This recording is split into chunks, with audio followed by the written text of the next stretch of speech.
2월 3일 수요일 창세기와 함께 떠나는 50일간의 특별한 말씀 여행 29번째 날입니다.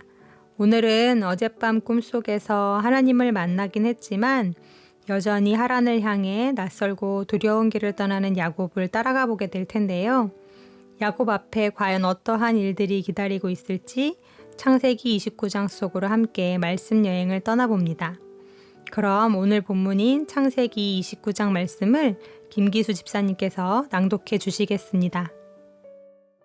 야곱이 길을 떠나 동방 사람의 땅에 이르러 본즉 들에 우물이 있고 그 곁에 양 셋 떼가 누워 있으니 이는 목자들이 그 우물에서 양떼에게 물을 먹임이라.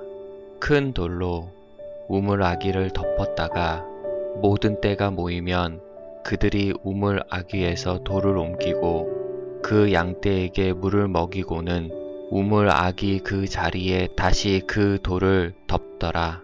야곱이 그들에게 이르되 내 형제여 어디서 왔느냐?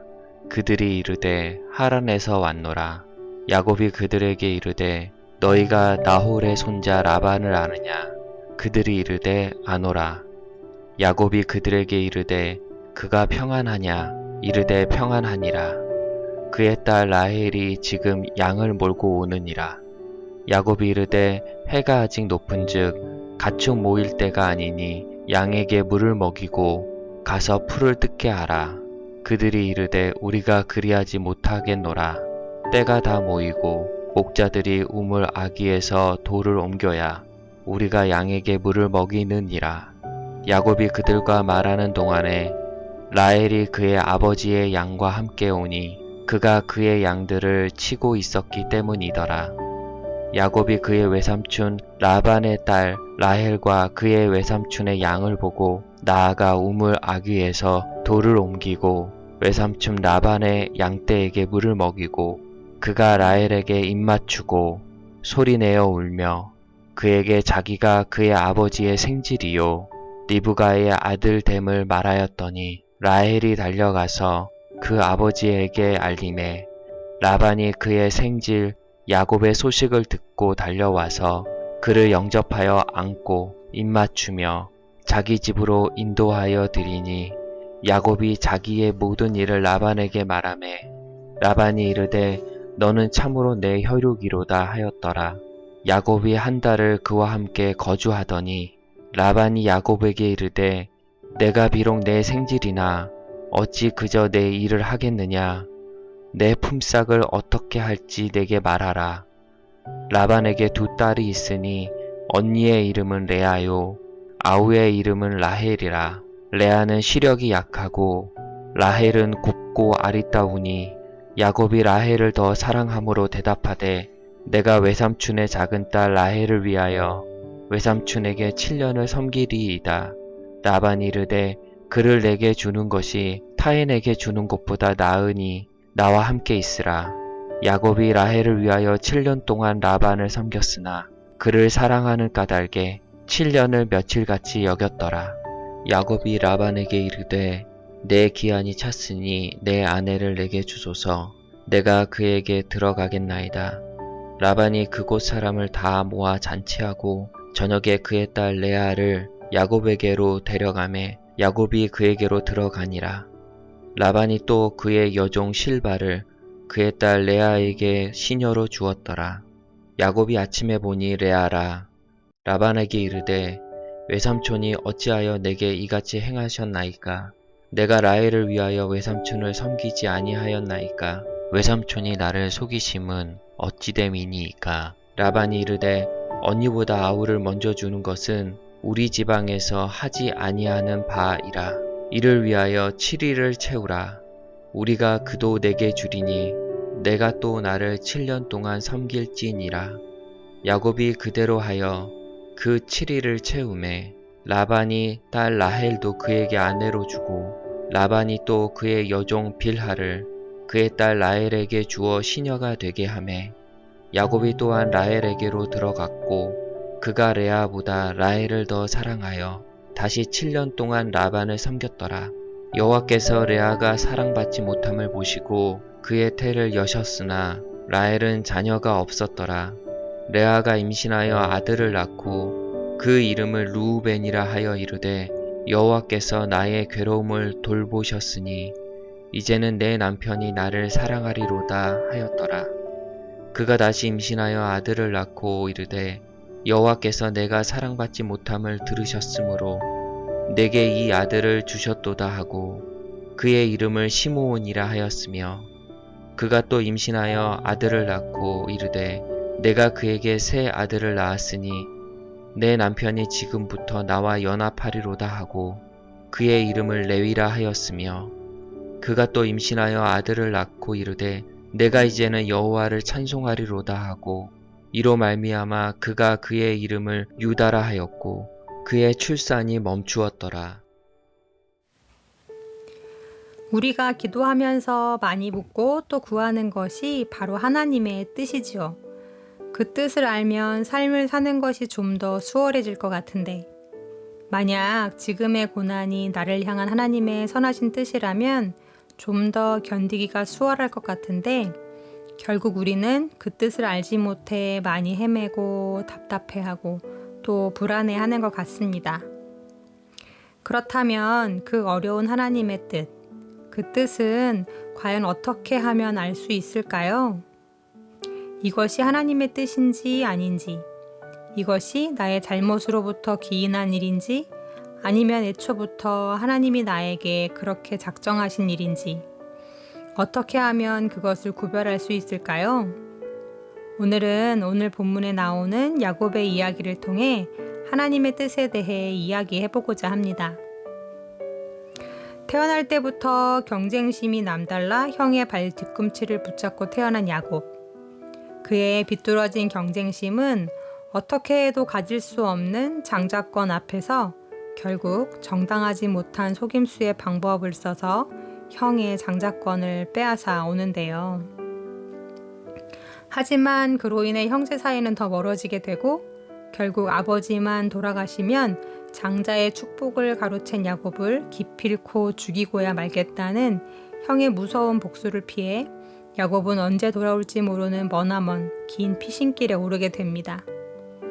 그리고 오늘의 본문에서 야곱은 그렇게 해서 잠시 머물게 된 하란의 외삼촌 집에서 전혀 예상하지 못했던 시간들을 보내게 되는데요.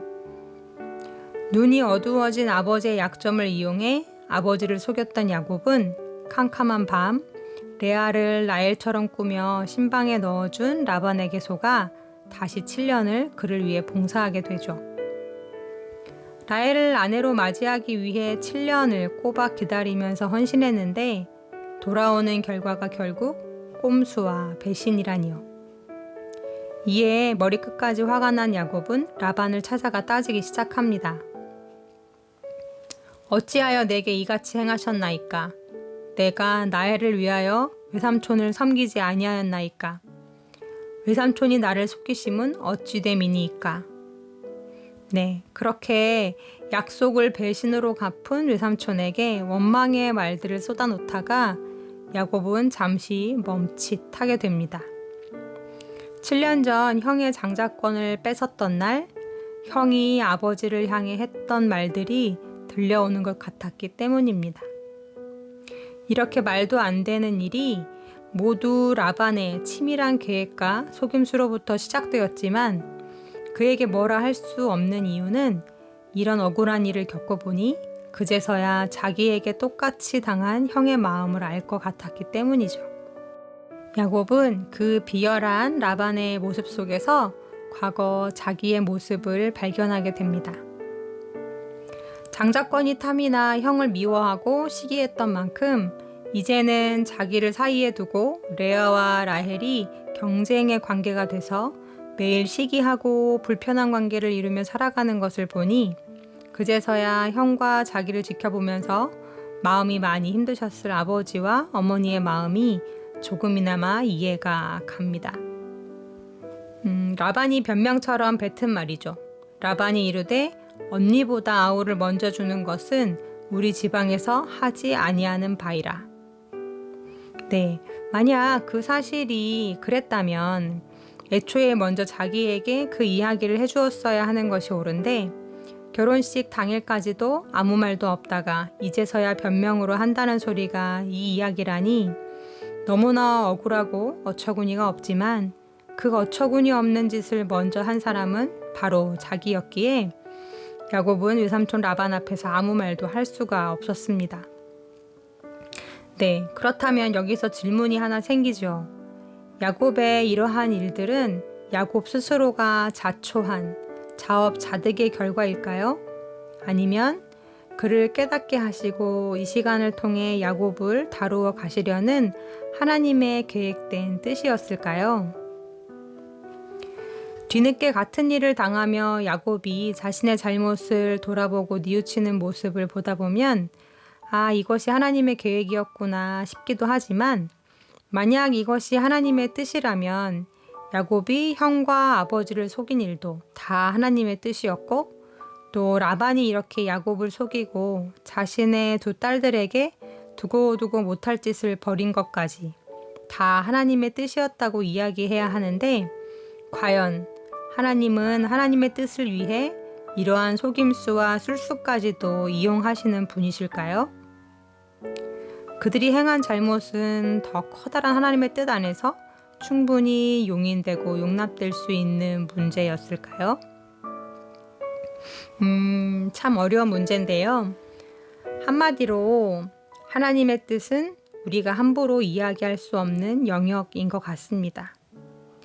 장자의 책임과 직분을 소홀히 여겼던 에서, 야곱이 굳이 그렇게 스스로의 꾀와 방법을 이용해 장자권을 가로채지 않았어도 에서 스스로 하나님이 보실 때 그가 하나님 나라의 유업을 이어가기에 합당하지 않은 사람이란 생각이 드셨다면 그가 아무리 이삭을 통해 장자의 축복을 받았다 할지라도 그 축복을 하나님이 거두어 가시지 않았을까 싶습니다. 축복은 장자권에 있는 것이 아니라 하나님께 있는 것이니까요. 또 야곱이 형의 자리를 계속 넘보면서 아버지를 속여가면서까지 그 축복권을 빼앗아 오지 않았어도 그 자리를 소중히 여기고 간절히 사모했던 야곱이었다면 하나님은 에서의 촛대를 야곱에게로 돌리셨을 거라는 거죠.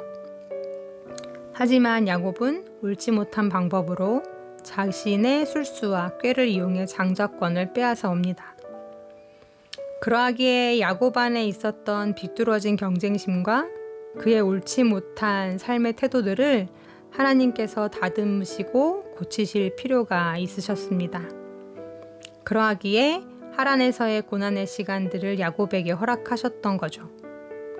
라반의 잘못 역시도 그 스스로가 꾸미고 주도한 일은 맞지만 하나님이 이 모든 인간의 연약함과 완악함을 이용해 다시금 선하신 하나님의 뜻을 이루어 가시기 시작합니다. 우리 하나님은 우리의 선택을 조종하시는 분이 아니라 잠잠히 지켜보시며 우리의 선택을 존중하시는 분이시라는 건데요. 그것이 잘한 선택이든 잘못된 선택이든 그 지점에서 다시금 하나님의 선한 역사를 계획하시고 새롭게 이루어 가시는 분이 바로 우리 하나님이십니다. 지금은 참 사이가 좋으신데요. 제가 중고등학교 시절만 해도 저희 부모님 사이가 많이 안 좋으셨습니다. 종교적인 갈등도 있으셨고 성격의 차이도 있으셨는데요. 아버지가 뒤늦게 신앙생활을 하시면서 많이 갈등이 줄어들긴 했어도 성격은 원래 잘 안 변하는 거라서 두 분이 또 심하게 다투실 때면 가끔 어머니께서는 속상한 마음에 제게 전화를 하셔서 힘든 마음들을 나누어 주시곤 하셨습니다. 그런데 어느 날인가 그날도 여전히 어머니랑 이런 일들로 통화를 하다가 제가 어머니께 이런 말씀을 드린 적이 있습니다. 엄마, 나는 엄마가 아빠와 결혼한 게 하나님 뜻이 아니었다고 생각해. 나는 우리 엄마처럼 하나님을 사랑하는 사람을 본 적이 없거든. 그런데 그렇게 하나님을 사랑하는 자녀에게 하나님이 이런 큰 고통을 주실 리가 없어. 하나님도 엄마가 더 좋은 남자 만나서 행복하게 살기를 바라셨을 거야. 그런데 그때 엄마가 하나님의 뜻이 아닌 아빠를 선택한 거지. 갑자기 그런 말씀을 드리니까 어머니께서 깜짝 놀라시면서 너는 무슨 말을 그렇게 하냐고 하시더라고요. 그래서 제가 다시 이렇게 말씀드렸더랬습니다. 그런데 엄마가 아빠를 선택한 게 하나님의 원래 뜻은 아니었을지 몰라도 엄마가 아빠를 선택한 순간 하나님은 하나님의 뜻을 옮기셨어. 엄마가 비록 힘든 십자가를 짊어져야 하긴 했지만 그러므로 인해 아빠도 할아버지 할머니도 고모들도 다 하나님 믿게 되고 엄마 아빠를 통해 우리 세 자녀가 나왔잖아.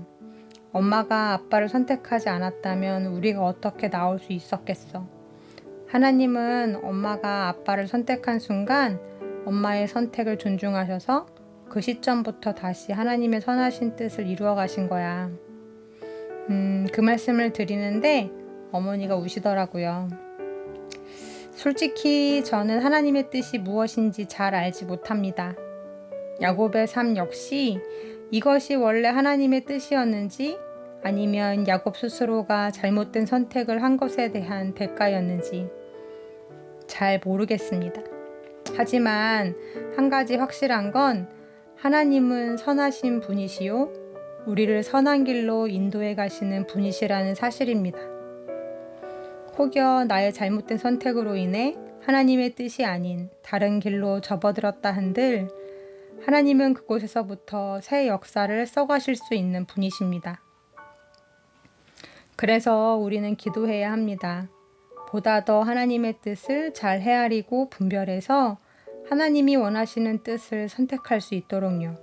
하지만 혹여 내가 잘못된 선택을 했다 할지라도 그래서 내가 지불해야 할 그 선택의 대가가 많이 버겁고 힘들고 고통스럽다 할지라도 내가 하나님의 손안에 있는 이상 하나님은 그 시간을 선용하셔서 나를 다시금 선하신 하나님의 뜻으로 이끌어 가실 것입니다. 그 능력이 우리 하나님께 충분히 있음을 믿어 의심치 않습니다. 사랑하는 우리 우신 가족들, 야곱이 잘못 택한 길에서 하나님은 또 다른 새 길을 내시고 그 시간 속에서 새 일을 창조하고 계십니다. 그 하나님이 우리 하나님이시기에 우리의 삶은 언제나 안전합니다. 하지만 나의 잘못된 선택으로 인해 내가 감당해야 할 그에 따른 고통의 대가는 우리 스스로가 지불해야겠지요. 우리가 어느 때든 하나님의 손안에 있음을 기억하면서 야곱의 하나님이 곧 나의 하나님이 되심을 기억하면서 선택에는 지혜를 또 우리가 마주한 삶에 있어서는 책임을 다하는 그런 믿음의 사람들이 되시기를 간절히 기도합니다. 아멘. 함께 말씀을 기억하며 기도하시겠습니다. 선하신 하나님, 나를 향한 하나님의 생각은 평안이요 재앙이 아님을 믿습니다. 야곱의 삶의 여정에서 그가 선택한 길이 하나님이 기뻐하시는 뜻이 아니었을지라도 그의 길 가운데 역사하사 그를 다시금 선한 길로 이끌어가고 계시는 하나님을 봅니다. 하나님, 우리의 삶에서 하나님의 뜻을 잘 분별할 수 있는 지혜를 주시고 나의 선택으로 인해 나와 내 주변의 사람들에게 고통을 안겨주는 일이 없도록 우리를 막아주옵소서. 또한 어느 길에서든지 주님을 떠나지 아니하고 주님을 신뢰할 때 합력하여 선을 이루어 가신 하나님의 손안에서 우리의 삶이 다시 빚어지고 복을 누리는 삶 되게 하여 주옵소서. 예수님의 이름으로 기도드립니다. 아멘. 지금 듣고 계신 이 찬양은 찬송가 382장 너 근심 걱정 말아라 라는 찬양입니다. 오늘은 특별히 예배 때 피아노 반주를 해주시는 김영숙 집사님께서 작년에 내신 찬송가의 반하다 라는 음반에 수록되어 있는 곡으로 보내드리는데요. 찬송가 반주 들으시면서 오늘 야곱의 삶을 묵상해 보시면 좋겠습니다. 비록 낯선 땅에서 어려운 시험을 당해 낙심이 되고 근심이 가득한 삶을 살아가고 있지만 그 삶을 지켜주고 계신 하나님을 묵상해 볼 때 오늘 나의 고통과 근심과 불안보다 그 위에 계시고 그 문제보다 크신 그 하나님이 마음으로 믿어질 수 있기를 간절히 소망해 봅니다. 그럼 더 깊은 묵상 함께 하시겠습니다.